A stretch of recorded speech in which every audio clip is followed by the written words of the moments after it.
प्यारे भैया बहनों, यह टॉपिक कंप्यूटरों की पीढ़ियों से संबंधित है। इसमें हम कंप्यूटरों के विकास का अध्ययन करेंगे।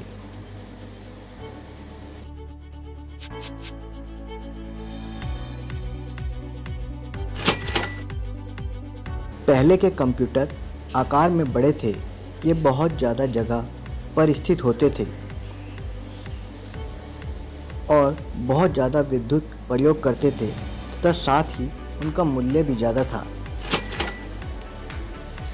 पिछले 60 वर्षों के अंतर्गत तकनीकी विकास का मुख्य उद्देश्य यह रहा है कि कंप्यूटरों का आकार व विद्युत का प्रयोग कम मात्रा में किया जाए और मूल्य भी कम किया जाए। उसी समयावधि में कंप्यूटरों की कार्यक्षमता और कार्य करने की गति को बहुत अच्छा किया गया। इस विकास के 5 अलग चरण हैं। ये ही कंप्यूटर की 5 पीढ़ियां हैं। कंप्यूटर की प्रथम पीढ़ी का समय लगभग 1946 से 1958 तक माना जाता है।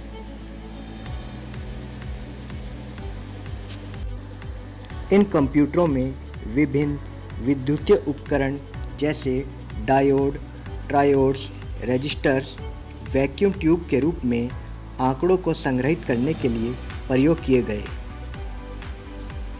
वैक्यूम ट्यूब गर्म होने में समय लेती थी, अतः कंप्यूटर प्रारंभ होने में ज़्यादा समय लगता था और विद्युत का ज़्यादा प्रयोग होता था।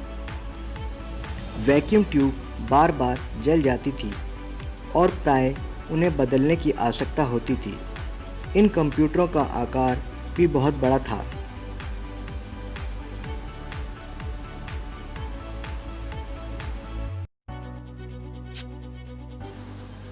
इन कंप्यूटरों में इनपुट डिवाइस के रूप में पंच कार्ड प्रयोग किए गए।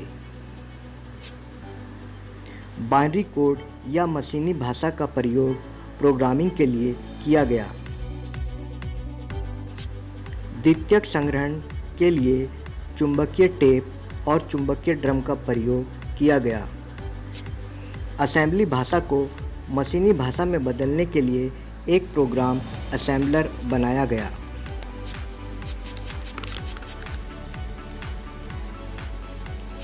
यह आपके सामने प्रथम पीढ़ी के कंप्यूटरों में प्रयोग करी गई वैक्यूम ट्यूब के चित्र हैं। घरों में प्रयोग होने वाले साधारण बल्ब भी वैक्यूम ट्यूब ही हैं। कंप्यूटरों की दूसरी पीढ़ी का समय लगभग 1958 से 1963 तक माना जाता है। इस पीढ़ी के कंप्यूटरों में सिलिकॉन के बने एक उपकरण ट्रांजिस्टर को वैक्यूम ट्यूब के स्थान पर प्रयोग किया गया। यह वैक्यूम ट्यूब की तुलना में सस्ता, छोटा और कम विद्युत प्रयोग करने वाला उपकरण है। यह कंप्यूटर प्रथम पीढ़ी के कंप्यूटरों की तुलना में अर्थमेटिक और लॉजिक यूनिट तथा कंट्रोल यूनिट के संबंध में अधिक विकसित थे। इस समयावधि में चुंबकीय कोर का आविष्कार हुआ। इसका प्रयोग संग्रहित डाटा को तेजी से पढ़ने के लिए किया गया।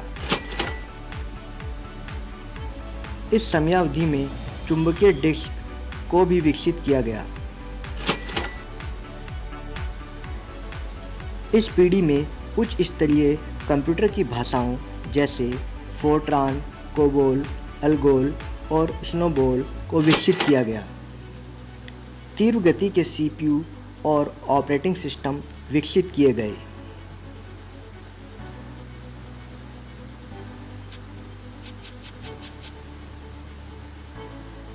सामने आपको दूसरी पीढ़ी के कंप्यूटरों में प्रयोग किए गए ट्रांजिस्टर के चित्र दिखाई पड़ रहे हैं।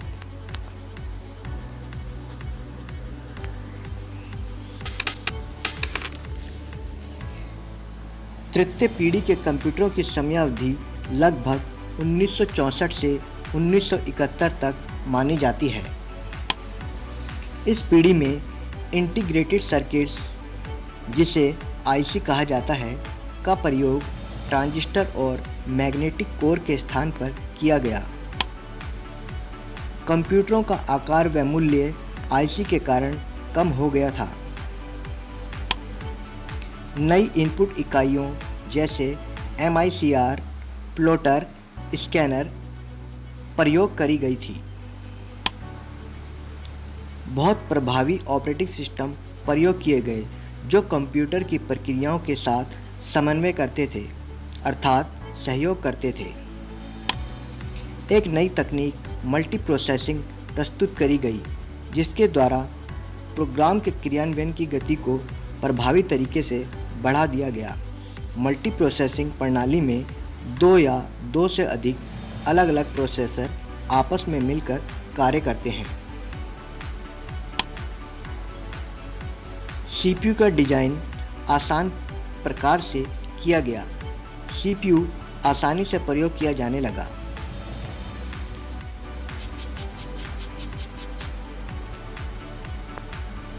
यह हमारे सामने तृतीय पीढ़ी में प्रयोग किए गए इंटीग्रेटेड सर्किट अर्थात आईसी का चित्र है। कंप्यूटरों की चतुर्थ पीढ़ी की समयावधि लगभग 1972 से 1984 तक मानी जाती है। इस पीढ़ी में आईसी में VLSI और ULSI जैसी उच्च तकनीक का प्रयोग किया गया। पूर्व की पीढ़ियों की तुलना में कंप्यूटरों के आकार व मूल्य में बहुत कमी आई। कंप्यूटरों के कार्य करने की क्षमता व कार्य करने की गति बढ़ गई।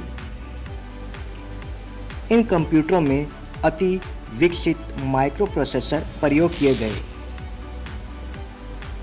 द्वितीयक संग्रहण इकाइयों जैसे हार्ड डिस्क कम मूल्य व अधिक संग्रहण क्षमता के साथ प्रयोग करी गई। विभिन्न प्रकार की इनपुट व आउटपुट इकाइयों को बिना किसी समस्या के सीधे कंप्यूटर में प्रयोग की सुविधा USB के रूप में उपलब्ध हो गई। ये हमारे सामने माइक्रोप्रोसेसर के चित्र हैं जिन्हें CPU भी कहा जाता है। इन्हें कंप्यूटरों का मस्तिष्क कहा जाता है।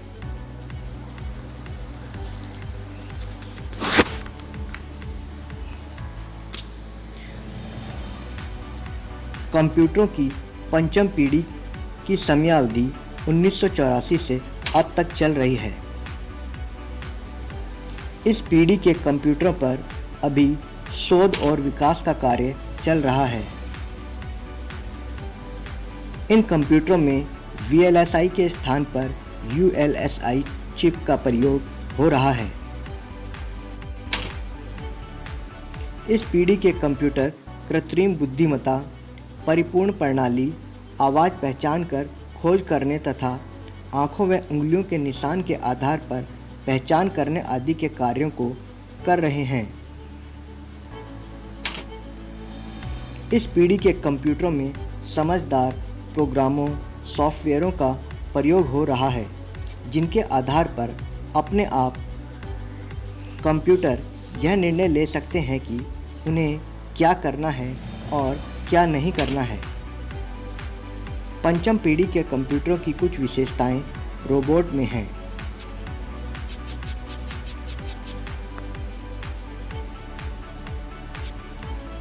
यह हमारे सामने पंचम पीढ़ी के आर्टिफिशियल इंटेलिजेंस तकनीक के रोबोट के चित्र हैं। इस प्रकार हमने कंप्यूटरों की पांचों पीढ़ी के बारे में अध्ययन किया।